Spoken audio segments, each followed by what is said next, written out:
everyone, it's Amanda. Today I'm going to be doing a romance book haul of all the books that I have not talked to you about. And I will link above and down below some recent haul videos in case you're interested in more haul content. But be sure to like and subscribe down below for more bookish content. I'd love to have you here. And let's just get into the video. So let's just start off with some dark romance. So first we have The Predator by Whiners. This one is a mafia romance, I believe, and it follows rivals as they fall in love. Can't wait for it. I read Whiners before, Gothicana, but I didn't love it. But I'm willing to give a second chance for this one, and I hope I like the series. Next we have Nightshade by Carrie Lake. This is a gothic paranormal romance and I can't wait to read it. It has fallen angels, demons, like all the vibes of my teenage life. So I'm very excited because I grew up on the like fallen angel era. You know what I mean? Like Maximum Ride, Halo, Hush Hush, Fallen, all of those were my jam when I was a teenager. So this is giving me the vibes, but also like upgraded, if you know what I mean. So yes. And I think it takes place in the past and the present. So we have two time spans and a love story in both. I'm excited. Then we have Broken Bonds by J. Bree. This is a take on the fated mates trope, but it's reverse harem. And it's about a girl who's running away from her bonded. I don't know. It sounds very intriguing and very original. And it's a reverse harem fated mates. Like that sounds so intriguing. I've heard really good things about this one, so I hope that I enjoy it. Let me know if you've read it at all. I'd love to know. Then we have Apathy by L.K. Reid. This one I'm reading this month, but I wanted to add it in here. This one is about a girl who goes to Whinworth, which is a town that is full of sinister, dark, creepy vibes. And it reminds me a little bit of Hollow Heathens by Nicole Fiorina, but a little bit darker, and I'm just very excited. It's very secretive in the vague description, so all I have to go off of is that it has a really dark atmosphere and the town doesn't let you leave. Then we have It Ain't Me Babe by Tilly Cole. This is a Mystic Box special edition.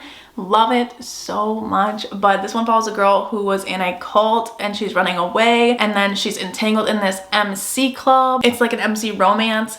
I'm very intrigued and excited. I'm hoping maybe to put this one as a voting option for Sugar and Spice, so Discord's down below. Then we have Sick Bucks, the Mystic Box edition, which is also gorgeous. This one is a reimagining of Alice in Wonderland, but it's very dark and it follows two kids who were abused and now they're on a revenge killing spree, and also their romance. I'm ready to read this one. I'm going to read it really soon. Then we have River Rain by C.E. Ritchie. This one is a male-male romance duet that follows football players as they are in a cabin for 35 days together. It gives me a little bit of Credence vibes. It's set in Colorado and in a cabin, and forbidden love.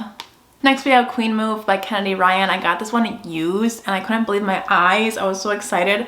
This is one of my favorite authors. I absolutely love Kennedy Ryan's books, and if you haven't picked up one of her books, please do. But this one is a second chance romance that follows childhood friends that have always been kind of together since birth because their families are intertwined, and then they kind of split off. One of them has a kid, and yeah, I'm just very excited for this emotional roller coaster. Then we have The Culmination of Everything by Christina C. Jones. This one is a small town romance that has an enemies to lovers kind of trope. It's also set in the wilderness, and that makes me very excited because I love books like that. The synopsis is actually very vague. It says losing everything doesn't have to be the end. Sometimes it's a chance to find something different. I believe that there is losing a loved one in this book from what I remember hearing. So beware of that, but I'm very excited. I haven't read Christina C. Jones yet, but I've heard really good things. Next, we of course have Terms and Conditions by Lauren Asher. Just got this one, immediately picking it up, probably right after this video, to be honest. It's an office romance, marriage of convenience. It's the second book in the Dreamland Billionaires series. The first one's called The Fine Print. We're following these brothers that have to do something in order to receive the benefits from the will that their grandpa passed down to them. And this particular brother has to get married and start a family. And that's this book. I literally cannot wait for this. Next we have Love Unexpected by QB Tyler. This is a taboo romance that is enemies to lovers, as well as stepfather, stepdaughter, and age gap, of course. I'm very excited about it. I read one QB Tyler book, but it wasn't a taboo one. It was more of an emotional one called Forget Me Not. I vlogged that one as well, so I'll link that up above. Next we have A Brush with Love, which is a rom-com that follows two students in dentistry school. and they have a run-in. It's slow burn, and I'm just really excited for it. It's been compared a little bit to The Love Hypothesis, and it's blurred by Helen Huang. Then we have Weather Girl, which is by Rachel Lynn Solomon, and I did not like the X talk when I read it last year. So I got this one used actually. I was very excited to find it on Pango Books. All I know about it is the basic blurb that it's about a TV meteorologist and a sports reporter that are trying to get their bosses back together because they're divorced. Something like that, and it sounds like it's gonna be a fun time. I'm trying not to be biased because of the X talk not working for me, so I'm gonna give this one a chance because the writing I still like. So we'll see. I'll let you guys know how it is. Then we have Delilah Green Doesn't Care, which is by Ashley Herring Blake, and I cannot wait to read this one. It's a female-female romance that takes place in this small town.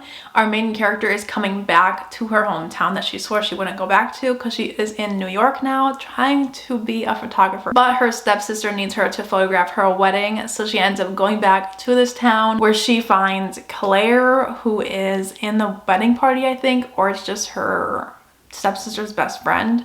Well, I'm assuming she's in the wedding party. Anyway, they end up having to be together a lot and forced proximity. I can't wait to read this one. Next, I have Edenbrook, which is a used book that I got. I got it because Chandler really likes this one, and I am excited to read it because it's out of my comfort zone a little bit, but I saw it and I was like, yeah, let's just grab it. So it follows a girl whose sister takes her crush or something like that. Like, her sister ends up being with the guy that she wanted to be with, something like that. So there's a little bit of tension there, and I'm just excited to read it because Chandler really likes this one, so I trust her. Next we have Mr. Wrong Number, which is another rom-com.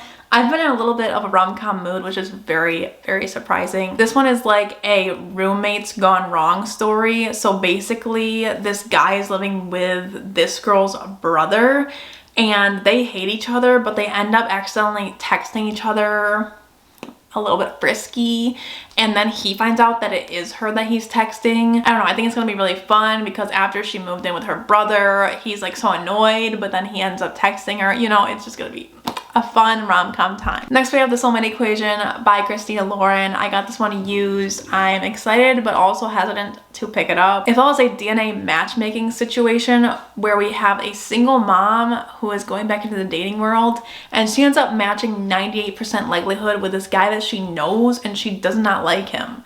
So we have that love story, and he's supposed to be super annoying and she doesn't like him at all. So it has some enemies to lovers type situation going on. I've actually heard some really good things and some really bad things about this one, so we'll see where I fall on the scale. Next, I did end up picking up Ice Planet Barbarians 1 and 2. I've already read book 1. I didn't love it, but hear me out. You're like, why did you buy it then? Sometimes I'm just not in the mood for a certain story, and it's not necessarily the book's fault. It was just me in the moment. I needed to pick up something else. So I wanted to give this one a second chance because I've read things similar to it and I've loved them. So I'm gonna give another shot to these ones. I'll probably start with the second one and then maybe reread the first. I don't know yet, but I just wanted to have these covers. If you don't know what this is about, it follows a group of girls that are taken and abducted by aliens that take them to this foreign planet, and it follows a love story in each one. So we get to know some of the characters, but it only follows one bigger couple. Then we have Electric Idol by Katie Robert. I'm very excited for this one. It's the second book of the Dark Olympus series, but it follows Psyche and Euros, I think it is,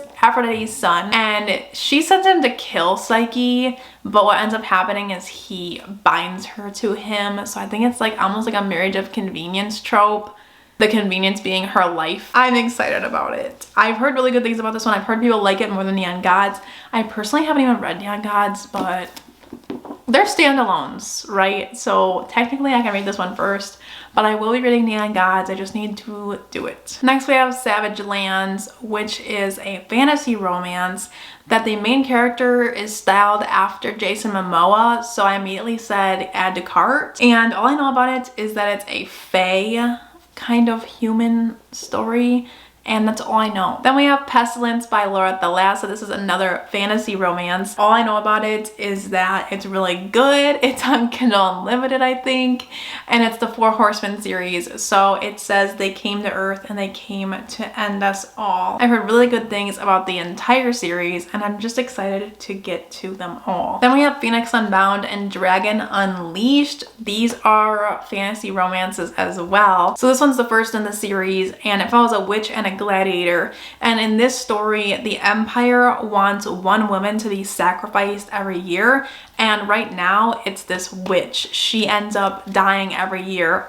It's an illusion, and so this gladiator wants to use her power. So they end up teaming up together, challenging the Empire. I really hope that it's good. I haven't read any Grace Draven before, but I'm excited. And then I just have 3 books that are not romance. The first one is Winter's Orbit, which is a sci-fi love story. It was recommended by Nat from Nerdy Nat Reads, and it's a marriage of convenience, but both of them do not want to be married. It's more so like they're being forced to be married, and I cannot wait because it's combining sci-fi and romance, and that just sounds like such a good time. Then we have This Woven Kingdom by Tahira Mafi. This one I just got because I am a sucker for a good YA fantasy, and I believe Tahira Mafi is going to do it right. All I know about it is from this little blurb that says it's a story of clashing empires, forbidden romance, and a long-forgotten queen who must claw her way through darkness to reclaim her throne. And then we have a horror. She's versatile, okay? This one has a lot of animal abuse though, so beware of that. I saw that as a trigger warning. So I believe this one follows a mother-daughter relationship that is not going well, and I think that the mom takes her daughter to like kill her in the Mojave Desert. Something like that, and I can't wait to read it when I'm in a horror mood. It's just going to be so good. I can feel it. I hope I like it. Let me know what you thought if you have read this one. So those are the books that I've gotten recently. If you have any thoughts on these books or if I should prioritize one over the other, let me know down below. Be sure to like this video if you like haul content and subscribe down below for more content from me, but I will see you in my next video. Bye guys.